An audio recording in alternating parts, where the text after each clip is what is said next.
కాదు కదండి. మనకు కూడా ఆంధ్రప్రదేశ్ కూడా ప్రాబ్లమే. ఏం ప్రాబ్లం లేదండి. తెలంగాణకు పెద్దగా లేదు కానీ ఆంధ్రప్రదేశ్ కూడా ప్రాబ్లమే. ఏమి అంత ప్రాబ్లం ఏమి ఉండదండి. అంటే ఇప్పుడు యూపీ బీహార్ అట్లా అంటే పొలిటికల్ వాయిస్ అంటే మరి రాజ్యాంగ సవరణ చేయాలంటే మీకు మెజారిటీ లోక్సభలోనే కాదు సగం రాష్ట్రాలకు పైన కూడా మెజారిటీ ఉండాలా. సగం రాష్ట్రాలకు వచ్చినప్పుడు ఉత్తరప్రదేశ్ కి ఒకటే ఓటు ఉంటది, సిక్కిం కి త్రిపురకు ఒకటే ఓటు ఉంటుంది, తమిళనాడుకి ఒకటే ఉంటుంది. ఉత్తరప్రదేశ్ వాడు మొత్తుకుంటలేడు కదా. ఇప్పుడు వాజ్పేయి ప్రభుత్వం కదా మరి మాకు 80 సీట్లు ఉన్నాయి, నాకు ఒకటే ఓటు ఎట్లా, త్రిపురకు 2 సీట్లు ఉన్నాయి లోక్సభ, వాళ్ళకు ఒక ఓటు ఎట్లా అంటలేడు కదా.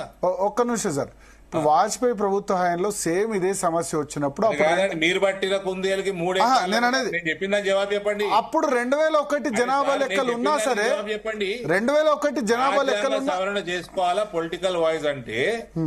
మీరేమో లోక్సభ సీట్లు మాట్లాడుతున్నారు, నేను రాష్ట్రానికి ఒకటే ఓటు అంటున్నా. ఉత్తరప్రదేశ్ ఒకటే ఓటు అంటే ఉత్తరప్రదేశ్ ఏడుస్తలేడు కదా. రాజ్యాంగ త్రిపుర ఒకటేనా అంటలేడు కదా ఉత్తరప్రదేశ్.